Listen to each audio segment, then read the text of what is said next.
lucky we've got 2 leopards here, not just one. And I apologize if James was breaking up a little bit. He's all the way on the other side of the world, and sometimes we have a few problems. But listen to our leopard. Do you hear he's growling? Now he's upset because, like I was saying, there's not one leopard here, there's 2. There's another little female leopard on the other side of the tree. You can see, there she is. So there's a tiny little female, and I think that's the leopard that James is referring to, because I know James loves little Xongile, which is that little leopard there. Now, Junior, you want to know how big leopards can get? Well, this male here is about as big as male leopards can get, and he weighs almost close to 200 pounds, so he's very, very big and very strong. Look at the size of his neck. You see he's got big muscles on his shoulder and his neck area, and he'll use that when he's trying to hunt.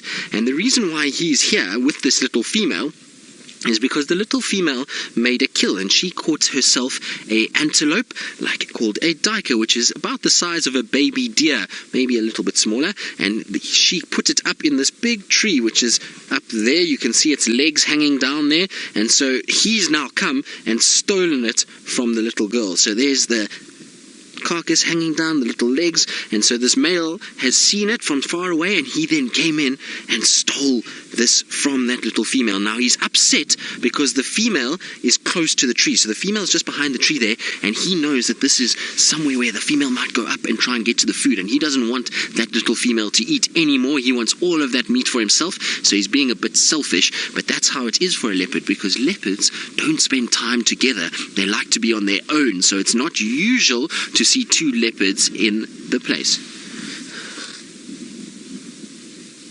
So, Mr. Williams, you're asking why our vehicles don't have car doors or windows and whether or not we're safe. Well, yes, we are, Mr. Williams. The reason why we're safe is because these animals, they, from a young age, get used to the sight of the vehicles. They realize that the vehicles are not something that hurts them. We don't steal food from them. We don't chase them. We don't hunt them off these vehicles. And so it becomes an object that just moves around much like a tree. And so they don't really worry about it.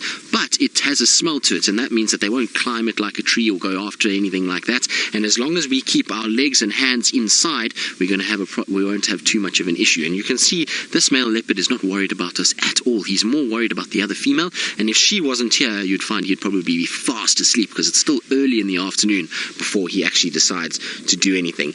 Now I wonder where our little female's going to go. There she is.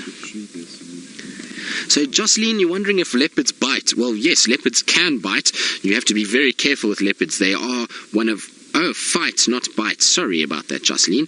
Yes, they will fight, and that's why he's growling at her. He's trying to tell her to stay away, and he's giving her a warning by growling. If he was going to fight with her, he knows that she's a bit smaller, and he can actually stay away from her and not have to worry too much. If it was a big male that was walking there, then you'd find these two would have fought heavily. The males would have gone at each other and fought with one another. Look, you see? You see how he's getting upset with her because she's getting too close now. So he's telling her, back off. This is my kill, not yours. And you see, look, she's upset because she wants to eat. She's hungry. And she killed this, so she feels like this is hers. And there we go. You see, he's chased her off now. So he said to her, this is mine, you go away. So that's not really a big fight. If it was a bigger male, you would find that maybe they would have fought a lot more than that.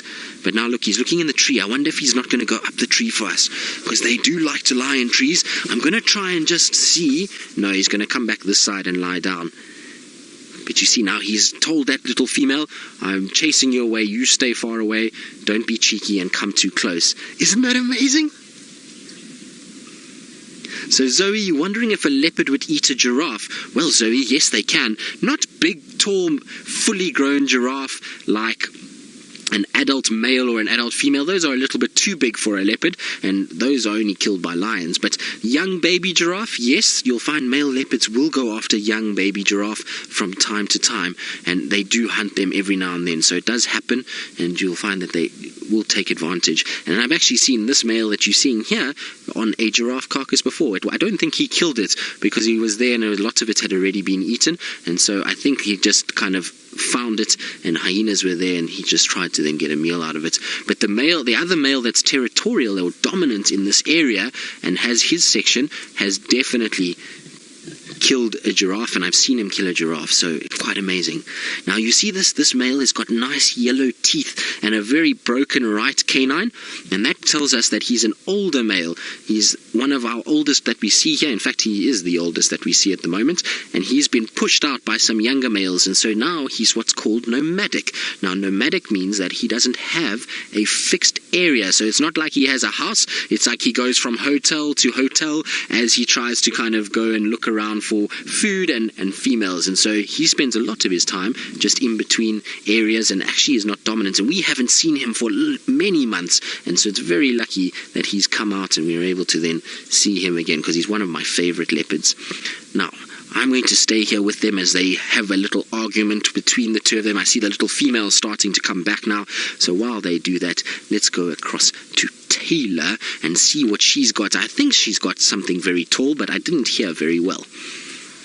World, because, well, leopards are my favorite, so I love sitting and spending time. And you can see our little girl, after being told off by this big nasty male, has now come back, and she's just resting in the shade, so she's taking it very easy at the moment. And this morning there was actually another leopard here, so there was 3 leopards here, and I wonder if that's maybe why she's looking over that side. Maybe another leopard is still in the area and she's just checking to see. Also, there's a lot of wind, which means that the leaves are rustling a little bit and there's making a bit of noise, and that's going to make her very alert. But she's still just kind of looking over her shoulder from where she came. That's where she was chased to by the male, and then she came quickly trotting back this way. So I don't know if there's something else down there that she's worried about. Now this little female, you can see, is still very small, so she's a young female. She's only now about, what are we now in July, are we? Yes, so she's now 16 months old, so she's still very small, and should theoretically still be with her mom, but her mom unfortunately disappeared and we don't know what happened to her, and so she's been on her own and done very well for such a small leopard. So Marima, you want to know how many leopards how many babies do leopards have? Not how many leopards do babies have, but how many babies do leopards have? Well, the leopards will have as many as 4. That's the most ever recorded, but generally it's 3, and here in the Sabi Sands we average on 2. So most of the time our leopards here have 2. In East Africa the number is a little bit higher, and you often will see 3 up there, so it just depends in the area that you're in. So where Scott and James are, they sometimes see 3. Here we just normally see 2, but sometimes 3. I have seen 3 with a female before, but most of the time it's 2. And she actually has a little brother that was with her until about February this year. March is when they lost their mom, and since then they've now started to split away from each other, and we don't see them together nearly as much, and they're going to start becoming solitary animals. And now solitary means an animal that spends all its time by itself, so it won't have a daddy or anything like that that stays with it. It tries to go off on its own. So Max, you're wondering what leopards do in the day. Well, this is what they do, is they spend time resting a lot of the time, because leopards like to move around when it gets dark. So they like when sun sets, and just before sunrise they know it's at its darkest time, and that's the best time for a leopard to use this beautiful coloured coat and camouflage coat to try and hide away and then hunt animals that it wants to eat. So that's when they mostly are walking around. But sometimes during the day, if they see a prey animal is close, or if there's another leopard around, then you'll find that they will come into this area as well. So it just depends, and they'll move around a little bit, just depends on the conditions. Also, if it's a cool overcast day, then you'll find those leopards will move around a lot more than on a hot day. When it's hot like this, because they've got a fur coat, they need to lie down and rest in the shade and in the sort of away from the sun, because the sun gets very hot and it makes them hot. You can see, look how quickly he's breathing, and that's because he's quite warm. Sienna, you wondering where they sleep and eat? Well, Sienna, they'll sleep right here, and they will eat right here too. Now, if the carcass is down on the ground, then they'll eat on the ground, but a lot of the time, because leopards know that there's other predators like hyena and lions and all of these things, they have to be careful, and they put their carcass in the tree like we saw just now. Once the carcass is in the tree, then they go up and they eat up in the tree itself, so that they don't have to worry about having to fight with lions or hyenas. But in terms of resting, most of the time they'll try and sleep at the bottom. Sometimes they'll sleep in the trees, but it's not as comfortable as lying down on the ground, because when you sleep in a tree, you you have to kind of find the perfect branch to stay nice and comfortable. So, James, you're wondering if giraffe and leopards take baths. Well, James, no, they don't. Neither of them will actually go into water actively to try and clean themselves. A leopard is actually quite scared of water. They, like cats, they don't like water at all. And so what you'll find with them is how they give themselves clean is that they have a very special tongue. Their tongue has lots of little hairs on it that are very, very rough, and it's almost like sandpaper. And so what it does is they'll lick themselves, and they have these rough tongues with saliva that cleans the coat and gets rid of any loose fur. And it's like if you had to brush your dog or cat, it's the same thing as using that tongue. And so they groom themselves, and that's how they basically bath themselves, is by using their own tongue. But doesn't he have the most beautiful eyes? Look at those eyes. Isn't that fantastic? Now hopefully he'll look at us at some point.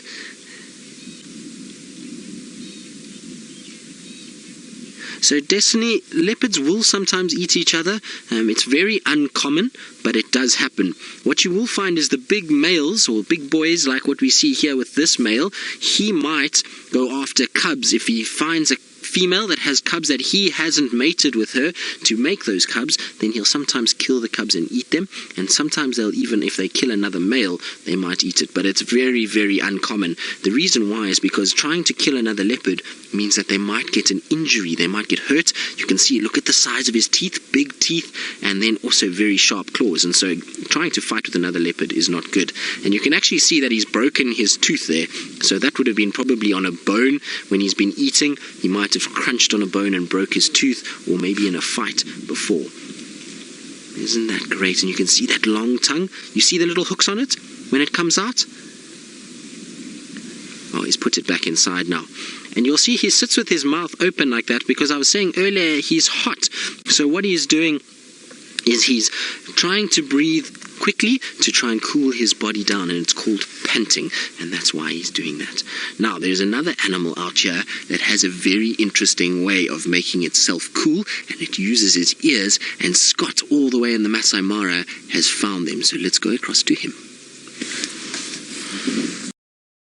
Do indeed, James. You can see the little female has now crept up right next to our vehicle. So she's sitting just on the edge there, just making sure that she can see the carcass, which is directly above our heads. So we've got the one leopard that side and another leopard on our right-hand side. And it's quite amazing just to see where she is and the fact that she's so chilled with us. But she's because that she wants to see the carcass more than anything else, and she's also watching the male leopard. But I'm surprised at how kind of brave she is. She's spending a lot of time very, very close to this male leopard, which I didn't think she would do. Generally, little female leopards like this would normally be quite nervous of a male leopard, but she wants the food more than anything else, and that's why she's being kind of quite brave and coming this close. That is so cool. We are very fortunate. It is the best thing in the world to be able to see this. And now you can see Seb is going to show you. There's the carcass straight above my head. So hopefully none of them go up the tree, because otherwise I'm going to get a piece of meat landing on me, which won't be so much fun. So we'll try and keep that away. And if we see one of the leopards going up, then we'll try and sort of stay away from it. Where is it there, Seb? A little bit to the right. To the right and down. Down a bit. There it is. Oh, yes. So, James, you want to know how high leopards can jump? Well, James, leopards are very powerful animals. They've got some of the most powerful legs out here, and I've seen leopards jumping easily over 3 meters into the air, so very high. And 3 meters would be, in terms of feet, would be probably about, I would say, 8 to 10 feet into the air. So they're very, very powerful when it comes to that. And I've seen them catching birds and varying types of antelope that have tried to jump over them when they've been hunting. So it's very cool to see when they do that. You can see he's just watching this little girl. He knows that she's close by, and he's just making sure that she doesn't get too close. And he'll growl every now and again if he sees her. And then, there we go, back to sleep again.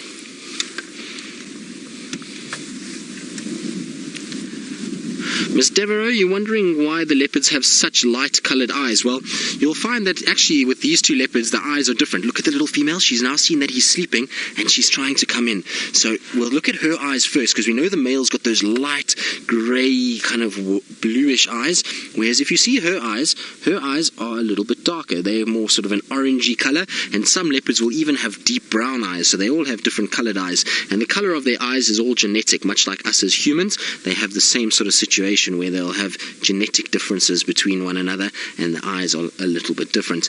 But you will notice that they do have a light marking just underneath the eye, so that white stripe, and that helps just to bring light into the eyes, particularly at night when they're hunting, and it helps them just to be able to see a little bit better.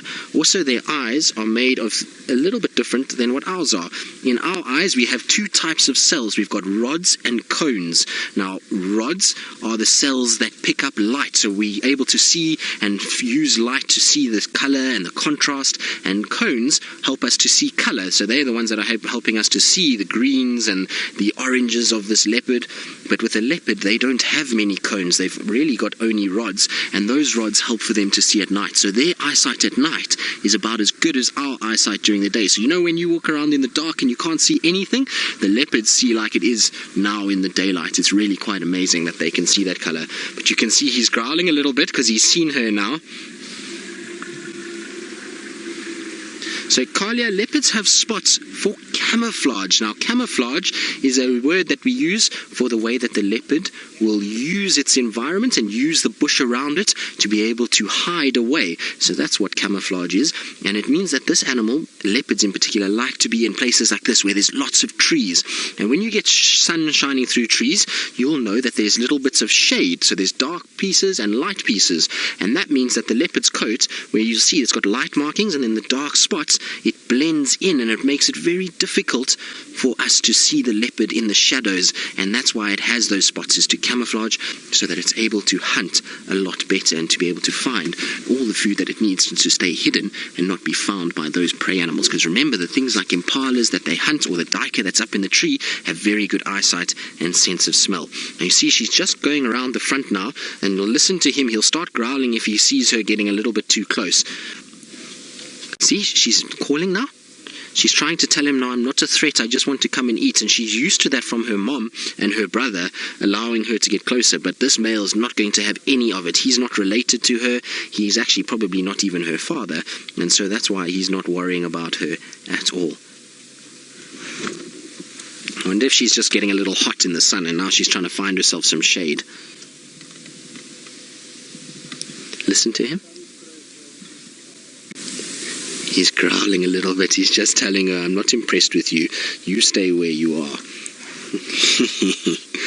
And you can always tell with a leopard when they're unhappy. One, because they'll start growling like that. Two, their tail starts to move quite a bit. So you'll find if she does come closer, he'll start flicking his tail, and that will be an indication to her that he's not happy.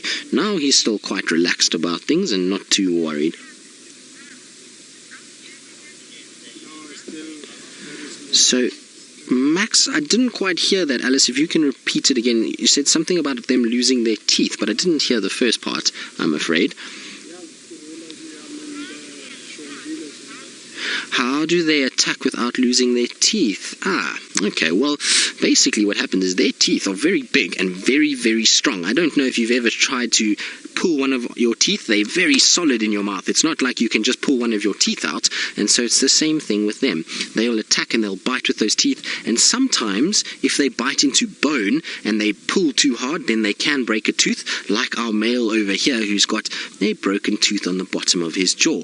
But generally their teeth are very strong and very hard, and it means that they can bite into soft meat and flesh without actually having to worry about breaking their teeth too much. So that's why they do it. And ivory or bone, tooth is very strong. It's one of the hardest substances, and it's hard to break it. Even if you tap it against something hard, you may have eaten something like a sweet that's very hard, and you know your teeth can break through it, and that's how they're able to attack without breaking their teeth. Also, leopards will attack using their claws, so they're not going to only use their teeth, they're going to have very sharp claws, so their nails basically that come out of their paw, those are very sharp, and they'll use those to scratch and cut at the animals that they are attacking. And look at the size of that foot. Now, unfortunately, that's the end of our time with you guys. I hope you've had a wonderful time, and I hope you have a great day at school today, and that you have a wonderful day, and you tell your parents and everybody about all the wonderful things that you saw this afternoon on safari, and we hope that we'll see you one day when you're a little bit bigger out in Africa. So from myself and Seb and Scott and James and Taylor, we hope that you have a wonderful day, and we'll see you all soon. Indeed, Scott, and well, we'll happily try and send you a leopard if you want one. I'll try and arrange for a stuffed little toy to arrive in Kenya. Shall we send him a stuffed little leopard? I think we should, just to make Scotty's day and to try and give him a leopard. I'm sure, though, at some point they will find a leopard in the Mara. There are some there, and I'm pretty sure that they will show themselves to Scott. And as they say, when you're patient and when you have to kind of battle a lot, then sometimes you'll actually get the best sighting ever. So I'm pretty sure Scott's in for an epic one at some point, and he'll get something as amazing as what we are seeing today. It is unbelievable to think that we not only got this beautiful male leopard, but Xongile here, and the interaction between the two has been amazing. So this afternoon we've seen a little go between them during the school drive, and this morning after the show wrapped, Seb and I just spent a little bit longer here just to enjoy the sort of sight. And well, when you've got two leopards you always do that, and there was a lot of growling and hissing, and Mvula chased after Xongile a little bit, and she kind of squealed and then ran off and then sat down again, and it was just fun to watch the two of them interact. And she's very brave for her age. I'm so impressed with how much she's kind of stands her ground, and she growls and she hisses, and she's already got that little trait of her mom where she doesn't back down for anyone. So it's really cool to see. And so she's just been kind of looping around, and I believe just after we left, then that other leopard came out, and it was most definitely Tundi. So that's the three leopards that were here this morning, and Tundi might still be here somewhere. Xongile just now got chased off by Mvula and ran a little bit to the south, and then came quickly trotting back this way. So maybe Tundi is also lying somewhere around here, which is pretty insane that we've got all this sort of different lineages together. And I know Tundi is kind of related to Xongile. In fact, she's not kind of, she is related to Xongile as a sister, but well, there's still quite a lot of separation between the two of them, and it makes it interesting to watch the dynamic between all three of these leopards. Now, Laura, I think it was Laura. Was it Laura, Seb? Yes, it was Laura. You were... Sorry, I'm just trying to see something. I thought I saw another leopard cruising through the bush there, but it's not. Can you just repeat that again for me, Alice? Sorry, I now just completely lost my train of thought. I thought it was another leopard, but it's not. Sorry. It was just... So, Laura, you want to know if there's any chance that she'll get the kill back? I'm pretty much sure there's no chance. Unless he drops a leg or something like that, I highly, highly doubt it. Every time she tries to come close, he starts growling and hissing at her and telling her to back off. So I don't think so at all. I'm pretty sure he's going to sleep now. As soon as that sun gets lower this afternoon, we're going to find Mvula shooting up here, and she's going to then, unfortunately, watch him devour the rest of her carcass. So even though she's spending all day and lots of energy going round and round this particular leopard, I don't think she's going to have much luck in being able to actually get back what she kind of caught. So, and if something does fall, who knows, if Tundi is still here, maybe she then runs in and chases Xongile off that. So she's really got a tough time of it. Don't be nasty to her. Yes, we know you're a big boy. Don't be grumpy. Go back to sleep.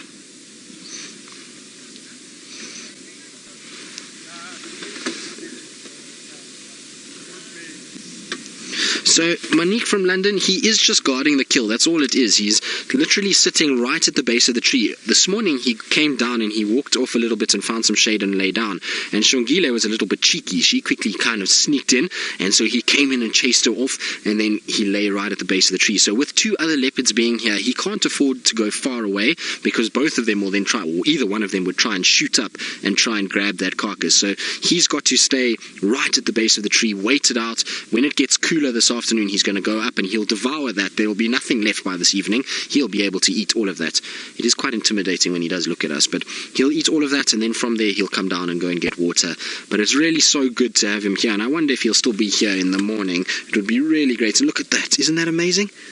To be able to see those beautiful big eyes of Mvula. Now, he's got some of the most incredible eyes of all of our cats out here. They're almost ghostly looking, and when you stare at him, you certainly know that there is a big cat staring at you. So it is really quite something that Seb's been able to capture, those two eyes kind of staring at us. Well done, Seb. That's very good.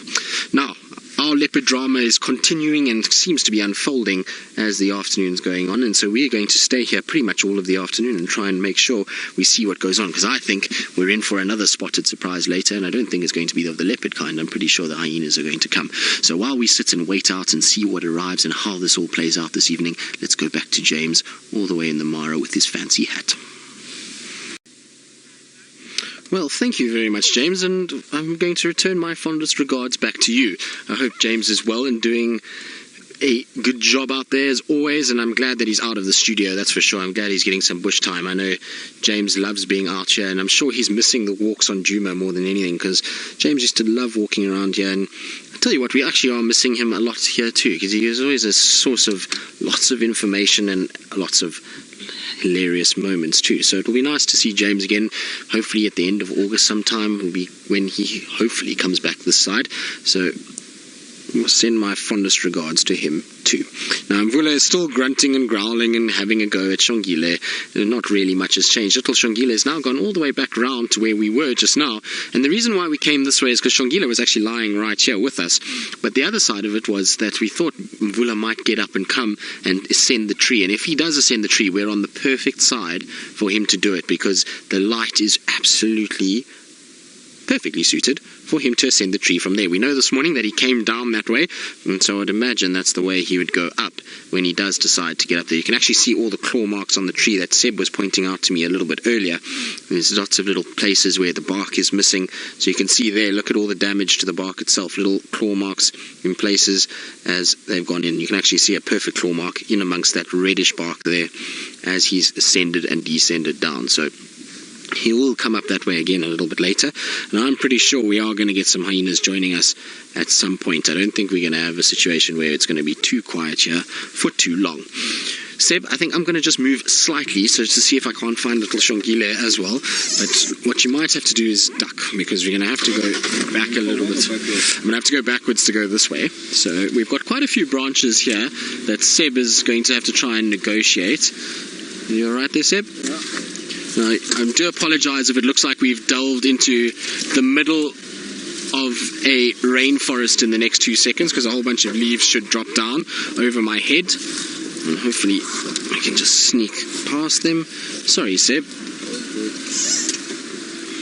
I always feel bad when we put everybody through all these thickets, because I don't really want to get everyone into a tangled mess. But there's little Xongile, and there's actually Mvula, so that's perfect, Seb. From here I think we've got a perfect sort of angle, and that was not too difficult to negotiate. So there's little Xongololo behind us, and I'm sure Brent is also missing Xongololo. I know Scott was saying that he hasn't seen a leopard yet, and we know Brent had a special little connection with Xongololo and always liked to see her, and much as he pretended like it wasn't a big deal for him, I know Brent well enough to know that he had a soft spot for Xongi, and that I'm sure he does miss her a little bit as well as Jamie and James as well. They all like these leopards a lot, and at the end of the day they spend so much time around them, watching them grow up. It must be difficult when you know the rest of the guys are seeing them and you're kind of somewhere far away and are not able to actually see them in real life anymore, but at least they can follow them like all of you are following them through what we're doing. So that's at least a good news.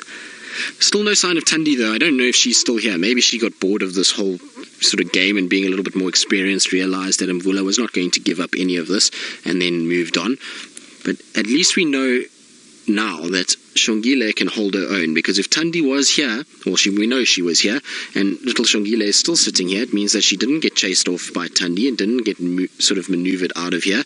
She knows that she stood up a little bit to Mvula as well. So, my girl, you are fast becoming like your mom and a little queen out here. So, really good to see, and I'm very, very happy that she's managing to find a way and to keep herself alive and feed herself as well as stand up to even the biggest and the baddest of the other leopards that are out here. So it's a very proud moment when you see her kind of surviving and doing her thing.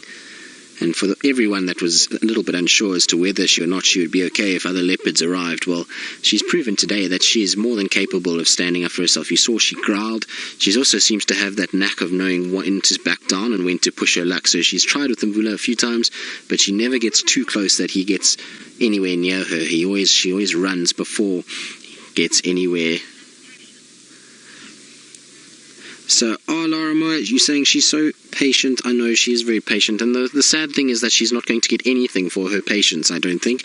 I'm hoping what happens is when Mvula goes up, the carcass, I don't know if you saw just now, has a tiny little piece of meat that's holding the back legs and the front legs together. And I'm hoping what happens is Mvula goes up there and somehow he breaks that piece and those back legs or front legs come plummeting to the ground, and little Xongile can grab them and trot off very quickly and make sure that she gets her little prize for being so patient and for spending so much time here trying to get what she needs. So that little piece of meat, I hope, is going to break, and then she'll get what she deserves for being patient. It's not going to be much, but it'll be a bit of nutrition either way. The problem is that the later it gets, the more likely, particularly with them growling and hissing at each other, that we're going to see a situation where hyenas are going to start arriving, and we're going to get an issue that there's going to be a little bit of a sort of fight in amongst the two of them as they go. So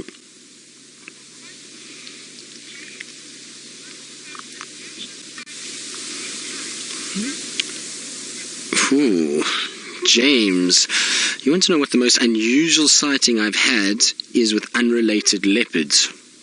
James, now you're asking a question I've got to think a little bit about. Let me try and see. I had a crazy sighting last year. It's probably the most recent one, of Salesh, Tiani, Moya and her two cubs. So Moya is not related to Salesh in any way. They're not sisters, or they're not from the same mother. And the two of them, Salesh actually Moya caught an impala, and Salesh then came in and tried to steal it. But the interaction between her and Moya was quite aggressive. There was lots of growling and hissing and salivating, but the cubs from both sides, so Tiani and Moya's cubs, seemed not to really care too much about one another, and they actually sat within 5 meters of one another, just staring at each other as though to say, well, who are you, and do I get to play around with you, or are we going to be now a play date for the next few weeks? So it was just amazing to kind of watch that.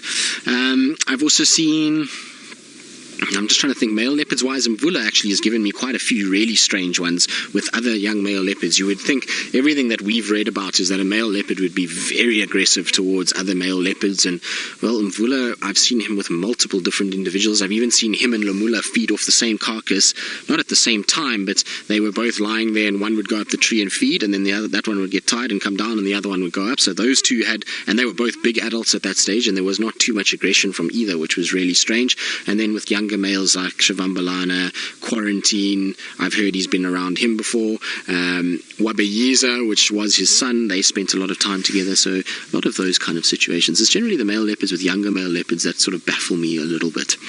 But I'll try and think of some more, James, because I'm sure I've got more. I've just got to rack my brains and go back a little bit. And so while I try and ponder about the uniqueness of all of these leopards and their behavior amongst each other, let's go back to Taylor McCurdy and see how her leopard hunt has gone. Her elephant hunt has gone, and whether or not she's managed to find any elephants.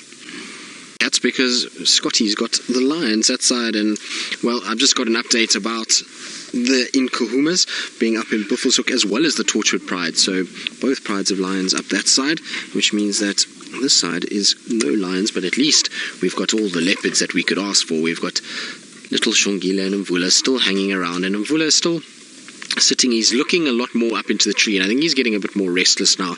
I wouldn't be surprised if he actually starts making a move for the tree to go up, and we've positioned ourselves in a way that hopefully he's going to go up, and we're going to get this beautiful view of him going up the tree away from us. And what I wanted is to almost look as though he's climbing the tree from us up into it. So that's why we've parked where we are. And I see our squirrel friend is still stuck in the tree. You see above me, we won't be able to show you because he's directly above my head, but this poor little squirrel is still inside this tree. It's obviously spent the whole day trying to find a way to get down, and at this stage is still stuck up there. We had it earlier shouting at Mvula, but it's still here. Shame, little squirrel. Are you like Xongile, where playing the patience game?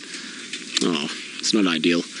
I would have been surprised. I suppose when there's two leopards around, you don't want to take the risk to actually come down and try and sort of get in the way of two leopards and risk your life if you're a squirrel. So it's not surprising that it went up further into the tree rather than down. But like I was saying with Mvula, he keeps looking at the carcass, so I don't think it's going to be too much longer until he actually tries to go up and to start feeding on that carcass. So hopefully he will get up soon and we'll find him going there. Little Xongile is just lying to the right of us. She's in a very deep thicket. In fact, I can't even see her anymore. She kind of went round the back into a buffalo thorn thicket, and she was looking as though she was stalking something, and I wonder if it wasn't a francolin or something walking around. So Robert, you're wondering about spot patterns and how we tell the difference. Now Robert, the best way to do this is to show you actually on my phone so that I can show you each individual spot pattern. So I'm just going to get out a photo and then I'm going to show you exactly how we do this.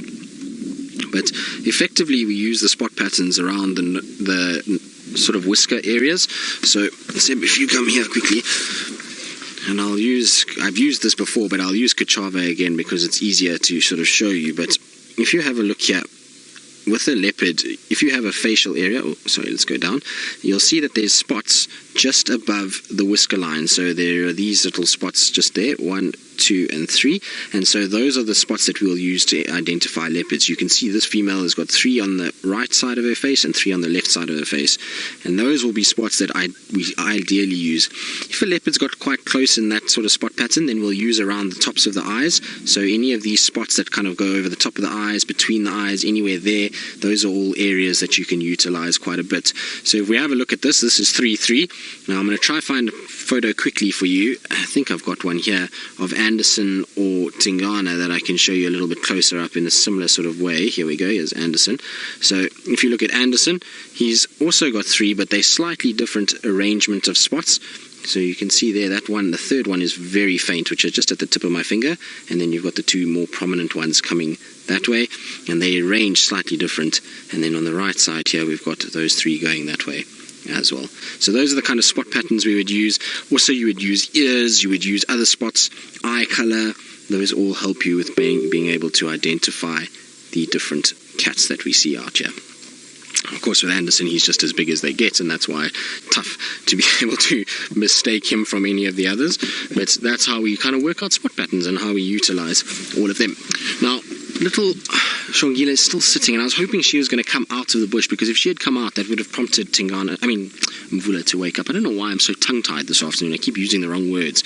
My brain is evidently still stuck on leave and does not really want to be back in the Sabi sands at this stage. 2 squirrels. There are 2 squirrels, Seb.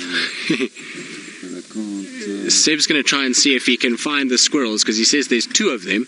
I can't see the second one. I, in fact, can't even see both of them. Check on the move. Oh, there we go. Well done, Seb. So there's our poor petrified squirrels that are stuck inside the tree with the leopards below. Shame, have you 2 been tormented today? I'm sorry. They don't look as though they're too worried about it. One's getting a little armpit grooming, which generally means that they're not too stressed. Oh, lots of little cuddles. I wonder if this is a mating pair that we've got up here. That would be quite weird, wouldn't it? Mating while there's danger nearby. I suppose that gets some hearts racing. I'm not sure about our squirrels, but maybe that's the case. Definitely lots of grooming going on, and they couldn't be too perturbed about our leopards at this stage. I'm pretty sure, though, if Mvula starts climbing up there, the 2 of them will make themselves very scarce very quickly. Mvula's just popped his head up again now. I don't know where Xongile is. I still can't see her. Can you see her, Seb? Saw she went that way behind, sort of towards that buffalo thorn. Right, but I can only see her if I get up. So Seb's saying you can only see her if he gets up. He can't see her with the camera, but she's just off to our right-hand side at the moment. Now, hopefully Mvula's going to wake up now. Come on, boy. What would motivate this whole situation would be if hyenas arrived. And I was saying earlier with the growling and the sort of hissing and the chuffing that now's the time of day that hyenas are going to start walking around. They're going to start leaving. She's actually sneaking off now. So you can see her just slinking off and sitting again. A little bit of chuffing again.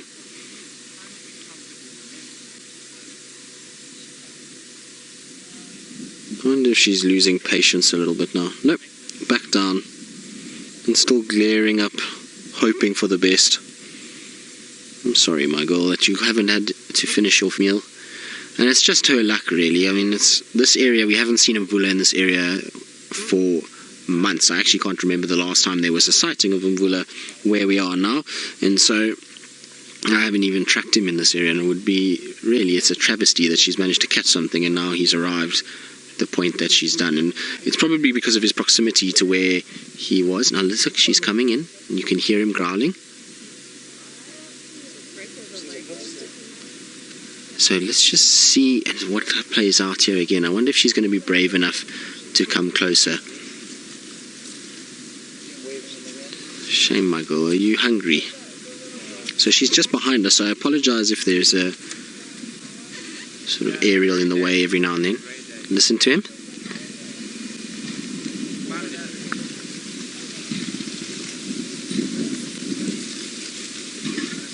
It's so interesting because every time he growls, she growls back.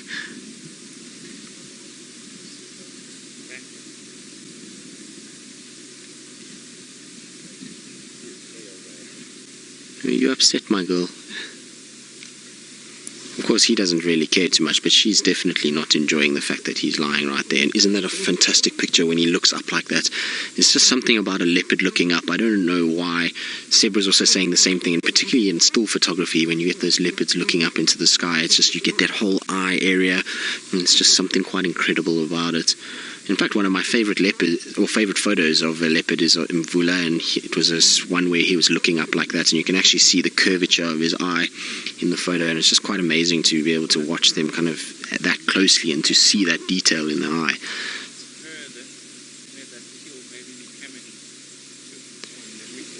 But now everything's settled down again. Little Xongile's got her eyes sort of closing, and she's lying just behind the car here. You can see, there she is, just over the back end. Still watching him. See if she'll growl back, because he's growling again.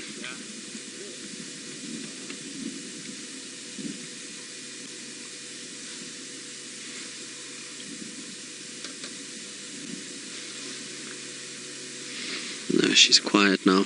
So he growls every now and then when she looks at him. But look at the tail. There we go. And where have we seen that face before?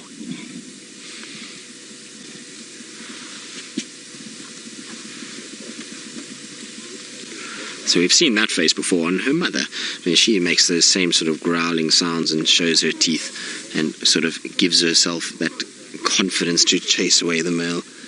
Look at that, isn't that wonderful?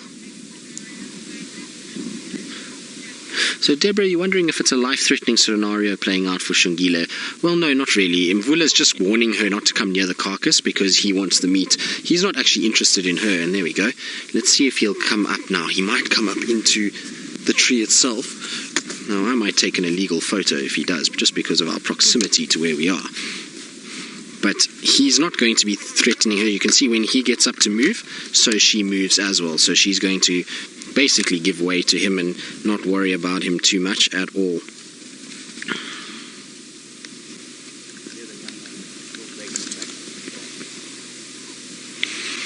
Now you see, he's just kind of come to where it is. She's moved off a little bit, and he's looking up, sent his message now to her to say, that's it, this is my tree.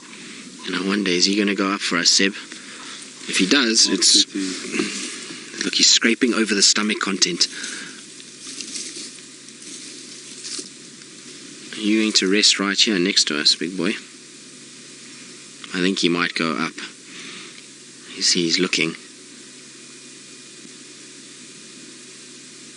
But that is about as close as it gets when it comes to a male leopard, that's for sure. I think he might lie down here. It looks as though his back legs are slowly starting to go down, so I think he might decide just to lie here. He was more just warding. Oh, no, we're going to pee. And you can see, look, he's not scraping his back legs. Now, that's an indication of a male leopard that is no longer the dominant male, because the dominant male would have scraped his back feet while peeing. And this is a way that you would see a young male leopard, scent mark, or even a female leopard. Now, let's see, is he going? He might.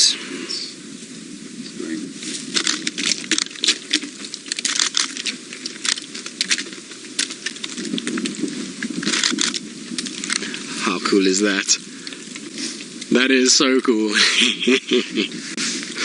That is about as epic as it gets. It's exactly what I wanted. I was hoping it was going to jump, and it almost looked as though he was jumping from us up to the tree. So well done, Seb. That's very cool. Oh, don't fall out now. But that was so awesome. We were perfect for that. It would have been nice if the vehicle wasn't behind, but that was still very, very cool indeed. Nice one, Seb. Well done. Very, very nice. So that was what we were hoping for when he went up, is that he was going to go up right next to us and we'd end up with a situation where he was nice and close. So, I think it's my first time to actually film a leopard. so Seb's saying that it's his first time to film a leopard going up a tree as close as what he's just filmed this one. So there we go, Seb. Well, that's pretty cool. I'm happy to have been a part of that for you. But I can tell you that that leopard was no more than, I would say, well, how many feet do you say, Seb?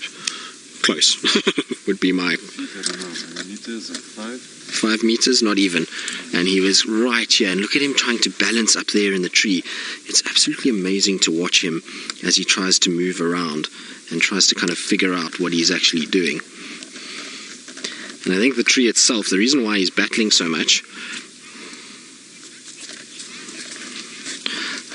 So, Karen, you're saying it must be much harder coming down. Well, this morning we watched him come down, and, well, yes, it wasn't very pretty when he came down this morning. He actually ended up kind of plopping onto the ground more than actually lying on it. Well, coming down gracefully. Also, with a big male like this, he's heavy on the front end. Remember, his shoulders and his neck are very big, and so he probably, in all likelihood, just came down because speed got the end of him. It's a very, very tall tree that he's in. You can see the size of him in comparison to the tree. And are you just doing a bit of pruning so that you can get up better? Look, he's breaking branches off. Be careful, those are thorny. What are you doing?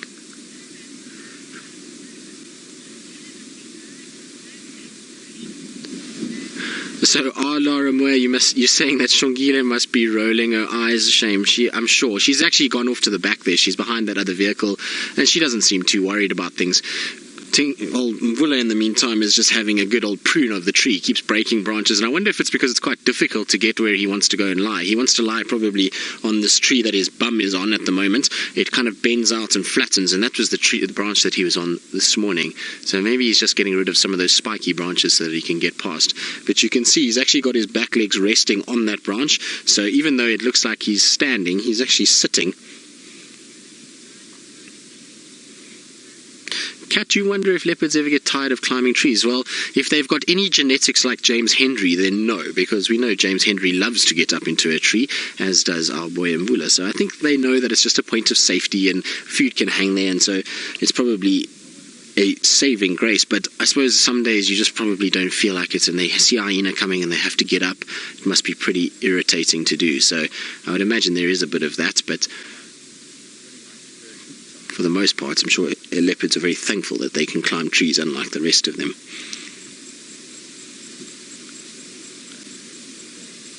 Where are you going to go from here?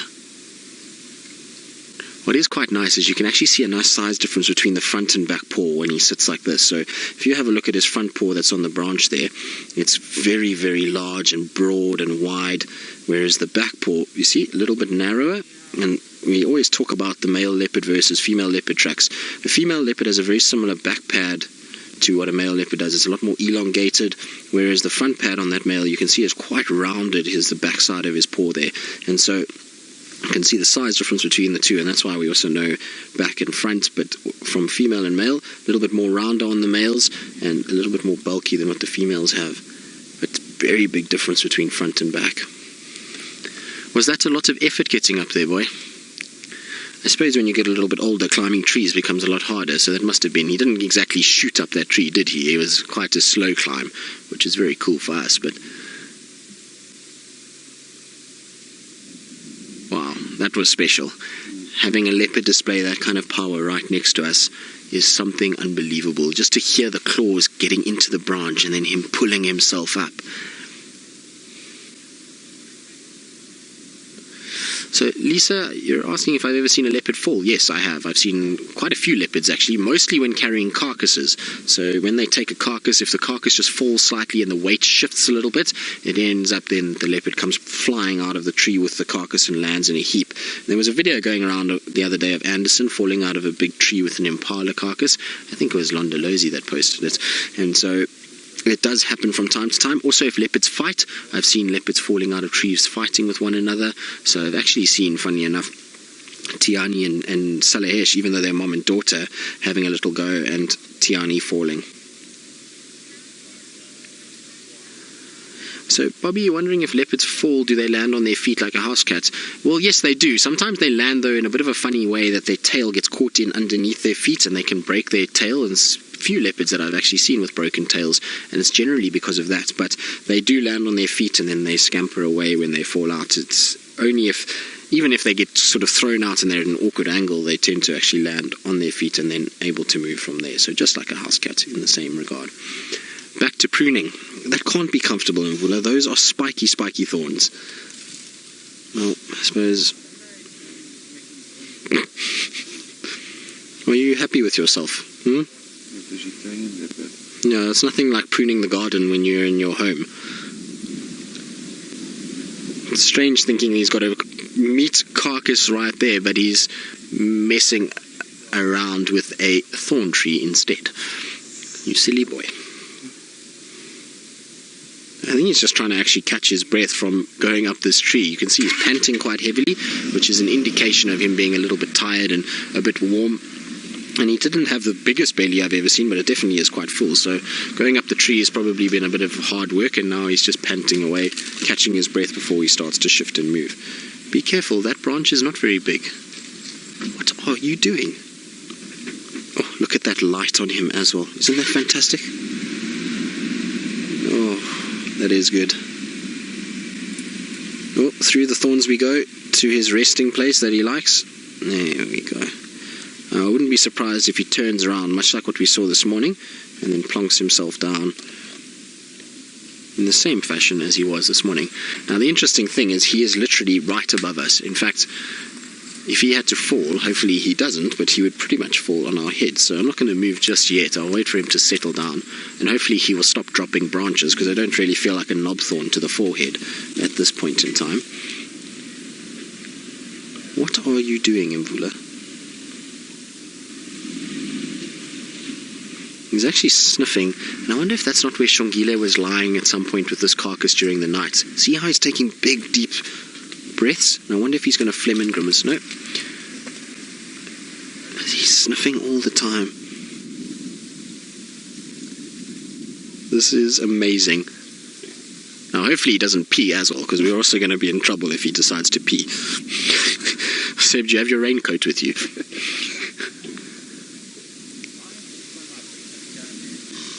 Wow. Not every day that you get something like this. So Kylie, you say he's playing King of the Hill? Well, yes, Kylie, he most definitely is. Although, I would say King of the Castle, more like. And hopefully he decides not to sort of send a message to those inferior people below, because if he does, like I say, we're in the direct firing line. And it's something, to see the underside of a leopard's chin is not very common at all. You generally don't see that very much, and we're having a perfect view of it. Oh, are you going to park right there with this light? Oh, that is as good as it gets.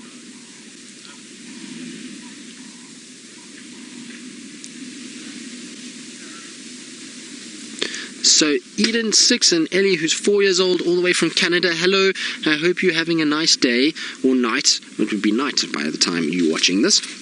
And you want to know if I'm not scared if the leopards will attack me. Well, not really, no, because this leopard that you see above me right now is a leopard that's been in this area for many, many years, and it's become used to the vehicles, and it knows the vehicles are not dangerous. It knows that the vehicles aren't going to attack it and hurt it and try and kill it, and that's why it doesn't mind us being here. And so I don't worry about them too much. And the other little female, she's still very small, and so she's a bit nervous of a big vehicle like this, and she won't really come and try and attack us.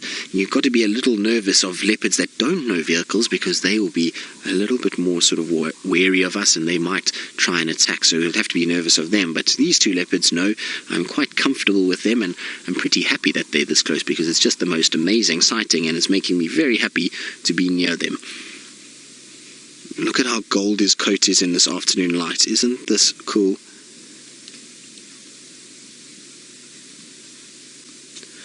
Right, so from one big cat lounging in the boughs of a knobthorn to Scott Dyson, who's not a big cat, in the Masai Mara with a beautiful male lion lounging in the grass. Well, that's not the worst place to go, I would imagine, Scotty D. And I hope that you have a restful evening and you go and put your feet up with a nice apple juice and enjoy the views that are from Agama Mara Lodge itself. So that's what hopefully Scotty and James will be doing this afternoon, and they've done sterling work. And isn't it exciting that there is a female that could be nursing within that pride? Very cool indeed. And well, Mvula is giving us the quintessential Sabi sand leopard pose. Paws dangling, tail dangling, golden afternoon light, and that doesn't get any better than that. Maybe we could have a few less branches and he could be facing towards us, but it is as good as it gets, and the light on him is just going to get better and better. The sun is starting to dip now, and so we're going to have a situation where it's just going to get more and more sort of gold coloration on him, and it's going to be a wonderful way to watch the sun going down. The sun is just sort of, I would say, about 20 minutes from going down, maybe 15 minutes from going down at this stage, and so I'm pretty sure it's just going to get more and more spectacular as it goes. But hasn't this been an incredible way to spend the day? It is a Tuesday, so I don't think we have a cat sort of themed Tuesday, but we should have had this on Catterday. This would have been a wonderful way to spend Catterday, and maybe we should do a one-word tweet as to what this morning and this afternoon sighting has made you feel. So let's do a one-word tweet, hashtag Safari Live, about our Tandi, our Mvula and Xongile sighting. And I don't know where little Xongololo is. She's sneaked off quite far away towards a tree in the background there, and I'm not sure if she's still actually going to stick around. I think she's realized now that he's gone up that her chances of food have dwindled drastically. But look at that light. He's glowing gold at the moment. Mr. Mvula, please can you look this way, because his eyes in this light would be quite something. But you can see that fur is all pitted a little bit, and definitely an older cat. So Kerry in Oklahoma, you're wondering if a leopard lightens with age. Well, particularly around the muzzle area and the eyes, you find that they do get a little bit lighter, but it's also a genetic thing. Some leopards are lighter than others. So Mvula has always had... and the eyes itself.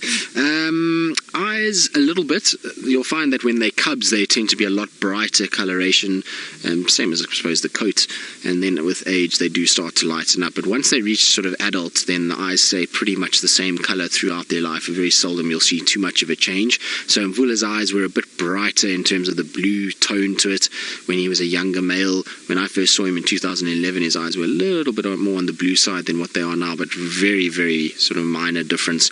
You'll find when he was a cub, he must have had sapphire blue eyes, much like little Tiani, and I'll show you exactly what I mean when it comes to changing of the eye color, if I can just find it quickly, because you'll be able to see perfectly how the cub's eyes change as they go. Alright, so I'm just trying to find a... Okay, there we go, we've got... So, this was little Tiani when she was a baby. You can see her eyes were absolutely bright sapphire blue, so she had these incredible eyes, and they were quite something to look at. So there you go, you can see very, very, very blue when she was a young little baby. Isn't that a cute little face? That was when she was about, at this stage, she was about 8 weeks old. She then got a little bit older, and her eyes started to change, so she then started to look a little bit more like this. So you see, she's still got that blue tone to the eyes, but it's faded slightly. It's not as sapphire as what it is, and that's her eye color to this day. Isn't that amazing, eye color? Absolutely beautiful eyes. So their eyes do lighten a little bit, but not too much, and her eyes will pretty much be set like that now. So her eyes will pretty much stay the same. Really very cool to see. Now, Alice says she has some one-word tweets. So Alice, what have you got for me? Let's see what everybody is thinking. We'll have to ask Seb, what would your one-word tweet be? Daniel in Scotland says perfect, and I would imagine that's P-U-R, as in purring for a cat. Well, Daniel, I think that's pretty much sums up this 2 sightings in the day we've had with these beautiful cats. It has been absolutely perfect. They're wonderful, and the sighting itself has been interesting. Kobe, you say unusual. Most definitely, to have seen the sort of interaction and to watch Mvula and the way he's gone about things, and also Xongile. It's been really interesting to watch Xongile because as far as I know, this is the first time we've seen her with a big male leopard other than Tingana, who we know Tingana spent quite a bit of time when Karula was around, and she's probably quite comfortable with who Tingana is. But as far as I know, this is the first time we've seen her with an unknown big male leopard, and to have watched her behavior has been absolutely amazing. So, Faisal, you say spot on. Well, yes, I suppose spot on is a good one. I quite like that one, actually. It has been a spot on kind of day, and spots have been raining. And I hope that the other spots that we saw first thing this morning before we found the leopards are going to show up this afternoon too, because that will just throw a little dynamic into the works if we see those lurking spots of the spotted hyena walking through this area. Pretty sure they'll cause a little bit of chaos. So I hope that they will arrive. And now's the time of day when you do start to kind of pick them up. It's getting cool now, the wind is starting to drop a little bit, sun is starting to set, and I'm pretty sure that these hyenas are going to start moving around. What is very interesting is Xongile is now far. She's nowhere near where we are. She's much to the right of this tree. She's kind of sitting there, and I think with him up in the tree, she can actually see where he is, and that's why she's not coming closer. Earlier, when he was walking around, you can see that tree in the background, so that's where she is, the big tree on the right. And so she's actually spending time kind of around that area, and she probably can see him, and that's why she hasn't come closer. When he was down, she couldn't see him all the time, and so she would venture closer in the hope that he wasn't there, and she could then be able to find a way in and steal some of that food. Well, not steal, take back what's hers, should we say. Even though if she did go up, you'd find he would be up here in a shot and try and take it back from her, and she would have to end up coming back down again. So there's no point in her actually coming up at this stage. Oh, are you going to face us, big boy? Please do. Oh, there's a little stretch. Look at that, and you can see his big paws. And the claws are even coming out. Look at the size of those claws. Massive. Oh, he's put them back in again, but they were just out for a brief moment. You can still see the tip of one on the left paw there. There you can see it. You see it's still just sticking out of the sheath at this stage. And those are lethal. If they get hold of you, you're going to have a lot of problems. And he's eyeing his kill. I wonder if he's not going to start making his way towards where that is. Are you going to give us a last little glimpse before you go that way, Mr. Mvula? No, got to prune the branches so we don't get a thorn to the ear.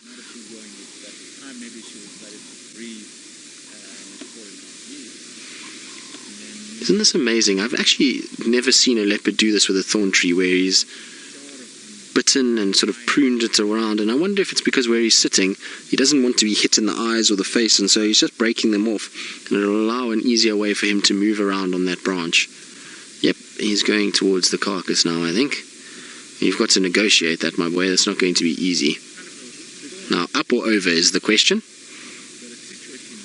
You see, he's breaking them actually to find a way through. Isn't this amazing? Just shows you how intelligent these cats can be. Oh, and that light is phenomenal. I think you're going to have to come down, Mr. Mvula. This is indecision at its best. There's my one-word tweet.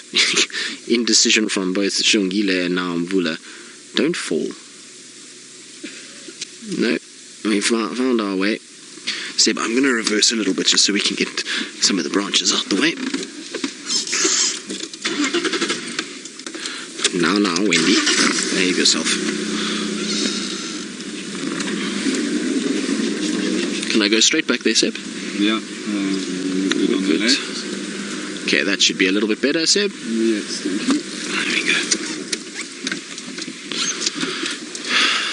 So he's now just stopped and he's just staring at the others below him.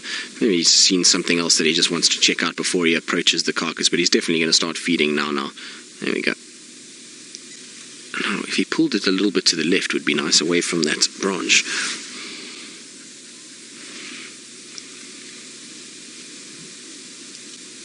Now, let's see if this is going to break and little Xongile is going to be rewarded. Him pulling the carcass might actually drive her to come a little bit closer, but look at the power he's got. He's actually pulling that off thorns. You can imagine how the thorns are sticking into that skin. There's also been a bit of dried meat that's sort of bonded with the tree, so very powerful to be able to move that through all of those thorns, especially an object that has got limbs all over the place. It makes it difficult to actually see what's going on, or to be able to maneuver it between these thorns. Now he's busy plucking, so he's just going to use those front teeth to pull all of the hair away so he doesn't have to ingest that. At the end of the day, hair is not going to be the best thing to ingest. You're going to find that it doesn't sort of digest well, and so rather than eating it, pluck it all out and then expose that skin and meat that he can then eat. And look how effective he is at doing it. See how they're all kind of falling out, big clumps of it. So, Skywalker, you say don't drop it. Well, yes, don't drop it is probably a good thing, although we would like Xongile to get a little bit, so maybe half can drop, because no hyenas are here yet, so they won't run off with it. Even if he did drop it, you'd find he'd run down quickly and grab it and take it back up, or he'd try and consume as much as possible on the ground before any hyenas arrived, and if hyenas did arrive, he would then take it up from there. So, luckily for him, there aren't any lurking spotted hyenas, because otherwise this carcass would be gone quite quickly. How's that though, as a way to end the day? Isn't that magnificent? So for all of you who like screenshots or desktops for your computers, I would say that's not a bad one. What do you think, Seb? I agree. Yes, that's a fond memory of Africa, that's for sure.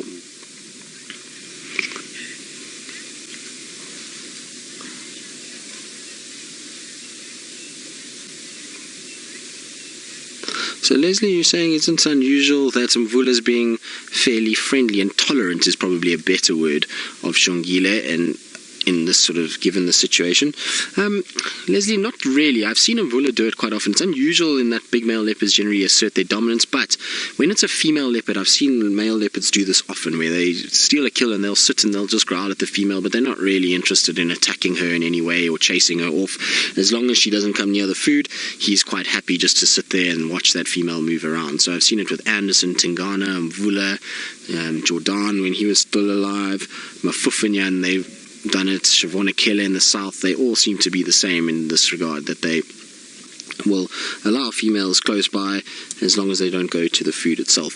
If it was a young male, it would be a little bit more interesting. What has surprised me is that Thandi had no sort of go at Xongile, because I would have thought Thandi, seeing another female leopard, might have had a bit to say about that and to try and chase off, but maybe Thandi realizes Xongile is still tiny and is not really a threat.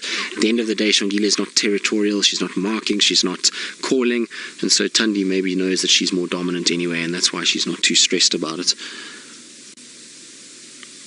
But that light is as good as it gets. Exquisite Bliss, you're asking if Xongile is moving closer. I honestly don't know. I can't see her. The last I heard, she was quite far away, and I haven't seen her come back in this area at all, so I don't think so. I think where she is, she can probably see this male feeding and knows that she doesn't have to, well, she can't get too close yet, and that there's no opportunity to get to the kill. She might also have realized now that he's up there that there's no chance, and she's now just drifted off completely and moved on and gone to maybe go and find some water or another opportunity to hunt. That could also have been the situation. So hard to say, but I can't see her, to be honest. She's not anywhere close by that she's visible at this stage. That is very, very pretty.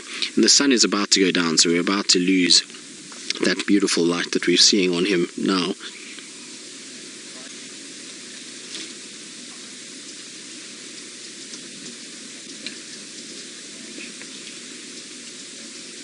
Now you can see he's exposed that leg joint and he's now tearing into it and getting whole big chunks of meat.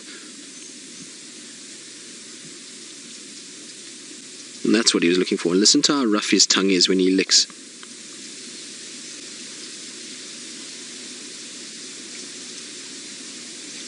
So some of you may be a bit sensitive. I would say probably now is the time to turn away as he starts tucking into the red fleshy part of this animal.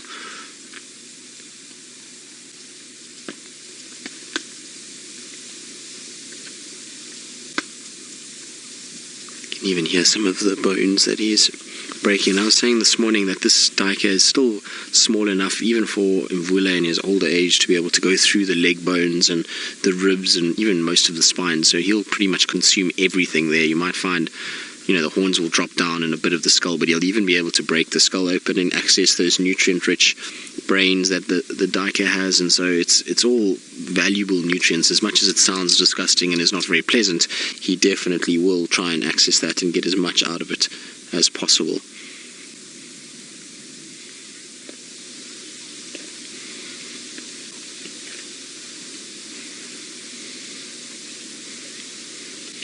So Roshni, you're asking how long it takes for the meat to rot. Well, Roshni, it depends on the weather conditions. The hotter it is, the quicker it goes off.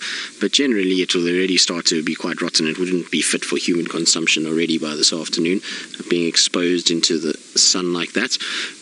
But leopards I've seen eating carcasses that are almost liquid and really green and disgusting. So they do even eat that, and they'll kind of consume anything that they can get their hands on. After all, we know Mvula was eating a rotting hyena, and Seb and I drove past that area this morning and it stinks where it was. So most definitely they'll consume pretty much anything, even if it is very rotten.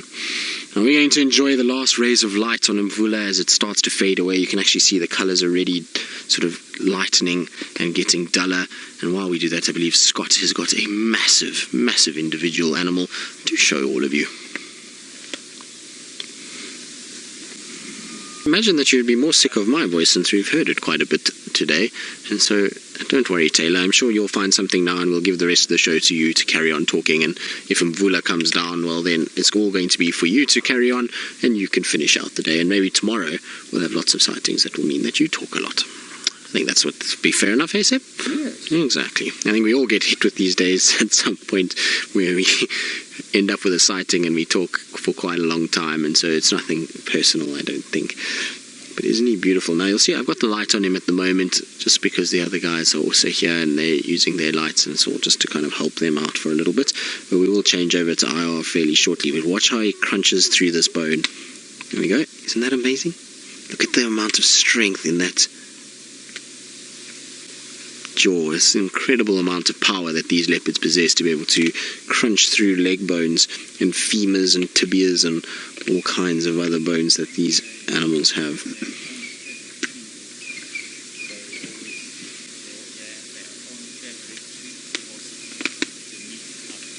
And that's how teeth break. We were talking earlier about how he's got his bottom right canine is broken, and this is how it would have happened, is devouring something like that, where you would be able to then kind of leverage on a bone and it just broke off. What was interesting was earlier during the school drive we could actually see the cavity that is formed, or where the root went through the tooth, and you could find a little hole just in the middle of the tooth itself, and it was quite interesting to watch. From this angle we won't be able to see now that he's up and top there. It's going to be very difficult to see that hole on that bottom right canine.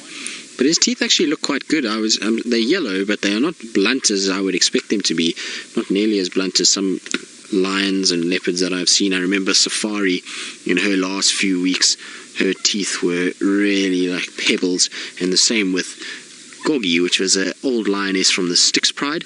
Her teeth are also they literally looked like small rounded stones at the bottom of her jaw and on the top. And so I remember the last time I saw her, she was feeding off a buffalo carcass and she was really struggling. So Christopher, you saying you're wondering if your broken tooth will grow back, or were you talking about Mvula? I would imagine if it's Mvula. But if it is Mvula, no, his tooth won't grow back.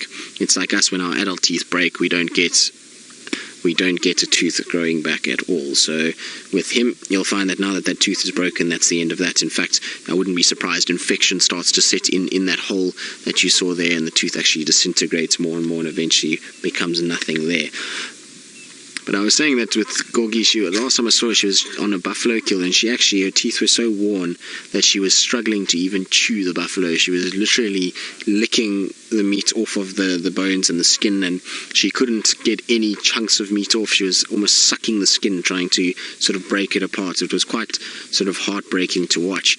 And it was amazing, though, that she still survived another 3 or 4 months after that, before she eventually passed away of old age. And Safari was much the same. Unfortunately, Safari, when she got a little bit older, and for those of you who don't know who Safari is, she was Karula's mother. So she was the great-grandmother the grandmother, actually, should I say, of little Xongile. And unfortunately, she lived to the ripe old age of 19, and she had one eye and was a real trooper. And she was a leopard that really was one of my favorites at the time, because she always used to save us when we were guiding and we were struggling to find a leopard. You would be sort of in the last moment, the last afternoon drive, and your guests were despondent because they hadn't seen one of the spotted cats, and there she would come right out into the middle of the road, strolling down to save your bacon. So she really was a special cat. And amazing cat to follow at night because she used to use your car all the time to be able to hunt. So every time you would move, she would move. If you stopped, she would stop. And it got to the point where it was quite ridiculous because she would walk out into the road when you were coming purposely, that you would then join her at night, and she would wait all day until it was night time, and then she would step out in front of you as the night descended. And every time you would try and sort of move, she would move, and it got to the point where you would have to go home. And now you're sitting there, and this poor leopard is sitting there, and there's impalas close by, and you don't want to disturb anything, but you've been sitting an hour in the darkness because we don't have infrared lights on the vehicles, and so you can't really kind of sit in the dark for an hour. People start to lose patience, and then you would try and drive, and she would then run out at the impalas, and it was quite difficult, from an ethical point of view, to try and sort of keep both the impalas and safari away from one another during those times. But you saw there, Mvula just dispatched that hoof, no problem. So hoof and all just went down. So I was saying earlier, he'll digest everything, and that's a prime example. Is he's literally just taken off that whole leg, eaten the bones, everything that was part of it. And he's going to have to be careful because he's eating on that top half, which is actually balancing those bottom legs. So I'm surprised he hasn't tried to pull the bottom legs up yet and put them back onto the tree and to try and sort of balance everything out, because if he keeps continuing to eat like that, even though his paw is holding it, it might slip through and then land on the floor itself.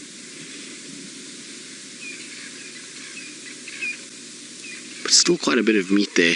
I'm a bit sad though for Xongile. I was really hoping that she was going to get a meal. As much as I love Mvula, and he's got he's an old boy, he's in good condition, so it would be nice if she had rather gotten a full stomach than Mvula. He's just had a hyena after all. Anyway, now right from Texas, you're saying he doesn't seem to feel bad at all. No, he doesn't he? He looks as though he's just gluttoning down this food and looking actually quite pleased with himself, as though he is the boss of what's going on and just kind of doing his thing. Ah, hyena's here. Hyena. You see that, Seb? There's a hyena that's just arrived. Now, I don't know where Xongile is. Xongile was somewhere where the hyena was. So the hyena's in the background there. And the hyena's probably heard him crunching on the bones. Now, let's see if little Xongololo goes up one of the trees.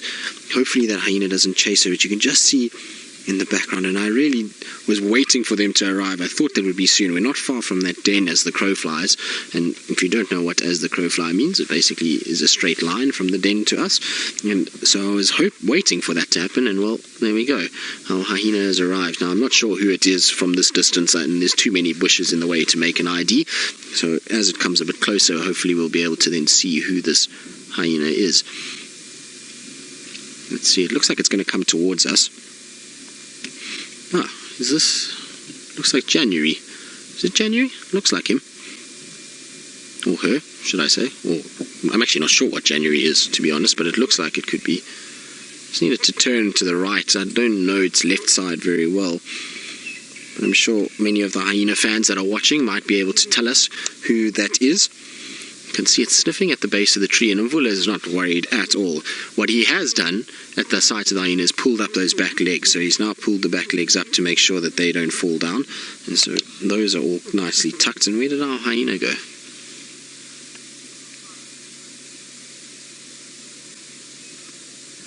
No, hyena's just hiding behind the tree at this stage.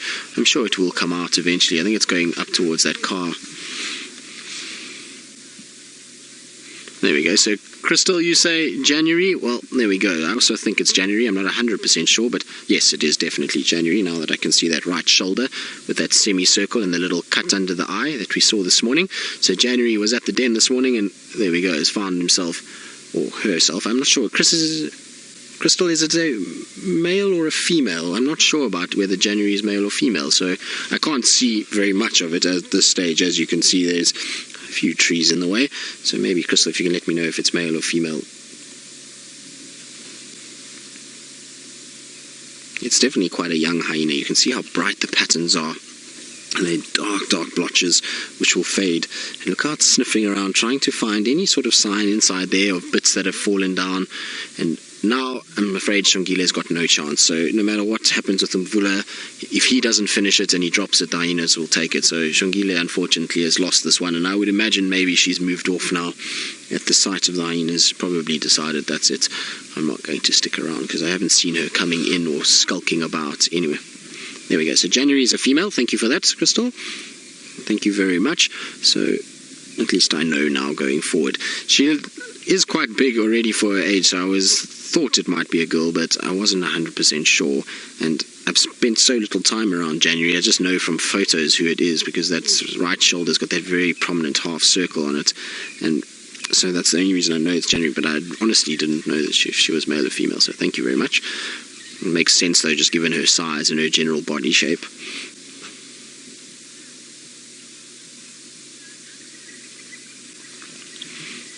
So Adele, you're asking if you'd stand up to the hyenas if they got too close. Well, you can see now if you go down from Mvula, right there is the hyena. So it's directly underneath him is the hyena at the moment.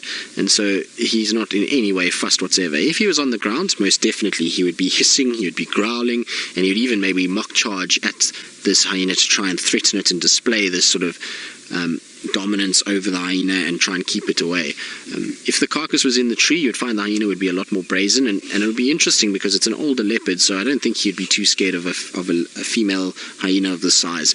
Big, bulky females, so somebody like Madam or Pretty or Scarback would be a little bit different because they're bigger, bulkier, more experienced, and he might have a tough time with them because they might come in and try and steal the carcass. But a young hyena like this, he would definitely probably dominate quite heavily and make sure that he can keep it away from him. He stopped feeding and looking now. I just thought maybe little Xongile might be moving around, but I don't see her anywhere.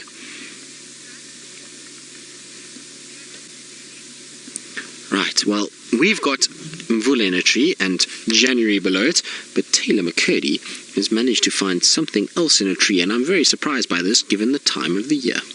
We changed our colours to infrared because it's getting quite dark now, and so you can see just how light it is with the infrared and how much detail we can see without having to worry about lights. Obviously there is another vehicle here, so they're spotlighting him at the moment, but it's amazing to me how this infrared works and how crystal clear the image is even when it starts to get dark. And I'm so glad we don't actually have to use spotlights anymore, because it's kind of feel bad when you shine a light at a leopard, and much nicer now when we can just enjoy the sighting without having to shine lights at them and they can go about their business the way that they do. It might be quite cool. Imagine if we get lenses that will go infrared that you can just pop on your head, and we get to all the safari guests.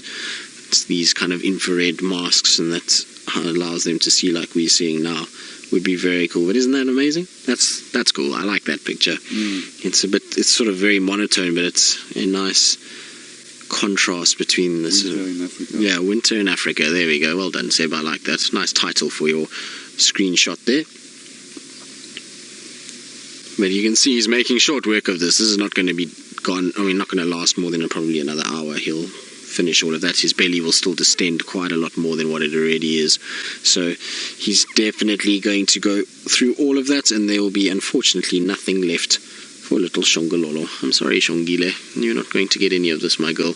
I would actually also like to know where she is, so we'll probably leave Mvula shortly to try and see if I can't find where Xongile is, and maybe we get lucky and find Tundi somewhere in this area as well. The temperature really has dropped quite significantly in the last 10-15 minutes, so I would imagine that one of these leopards might start moving, and I would also imagine that Xongile or Tundi would start to look for water, particularly Xongile. She's been quite active today, she's moved around quite a bit, and so I'm sure she's a thirsty girl, and I wouldn't be surprised if she arrives at Galago Pan, and if not Galago Pan, look out for her on the dam cam, because it wouldn't surprise me that one of these three leopards makes an appearance on dam cam tonight as they move around in the darkness of the night and look for water. I often find after a carcass they do try and find water just to replenish any of the liquids that they've lost, and also meat itself is quite has got a high sodium content, and that means that they like to drink a little bit more water. It's actually a little bit more than I first thought. There's still, I forgot that he's still got the front end to go through, so he's still got a little bit, maybe not an hour. You might find that he'll finish this during the course of the night, but there definitely won't be much left here tomorrow. I'd be very surprised if he's still here tomorrow.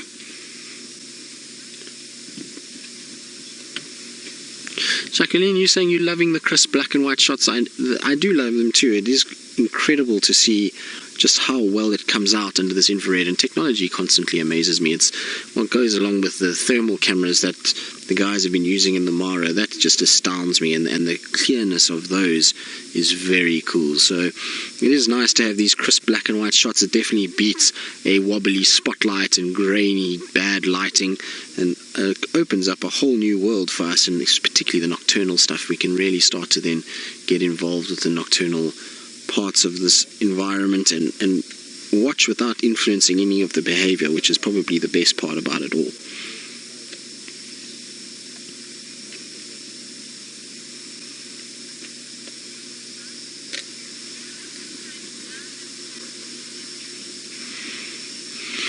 So Lady Starfire, we don't actually find that many carcasses in trees, not as many as you would think, and the reason why is right there. You see he almost dropped it, and so they often drop them towards the end, and so you find them kind of falling down and the hyenas take care of them.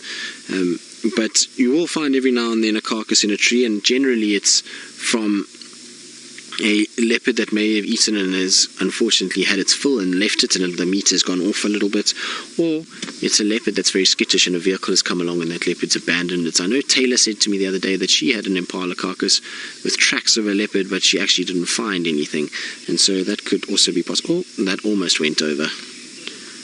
Now where's the hyena gone? Where's January? January's still waiting below there, ever expectant of a meal, and you can see Mvula's now taken it into a much better place for him. He's going to be able to drag it down, and he can actually lie down for the first time since he started feeding, so that's going to be a much better place for him. So well done, Mvula. Now you know what I might do, Seb, because the other side there is going to be beautiful with the silhouette of the golden light, so I'm just going to try and just quickly go around, just see if we can't get a better view from that side.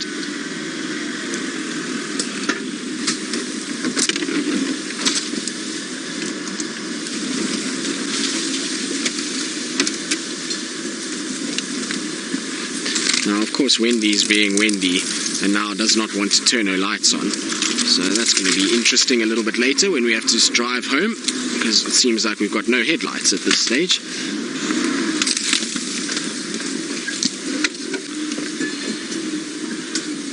So this should be absolutely beautiful, because we're going to get that picture right there. Now, Seb, I don't know if you can get that with the beautiful coloured light in the background.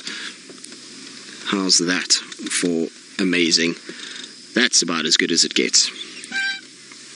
That is very, very pretty indeed. Look at those beautiful pinks and purples and highlights that are in the sky from the setting sun, and a big male leopard in the tree just adds to that perfectly. That's very pretty. Well done, Seb. That's about as good as it gets, I would say.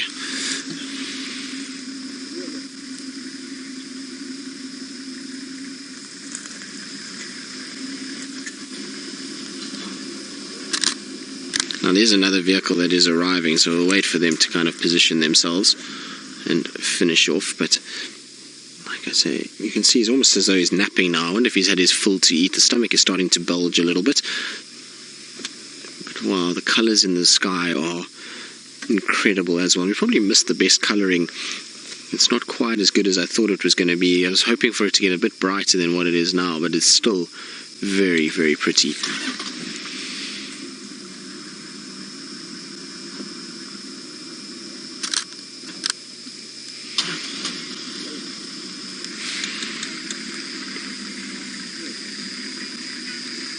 Now I'm just waiting for this vehicle to reposition itself before we kind of sort ourselves out, but there we go. I think everybody's in the right place, and it seems like Taylor has got her flashlights out just like some of the vehicles around us, and while we admire that view, let's go across to Taylor and see how her search is going with her light.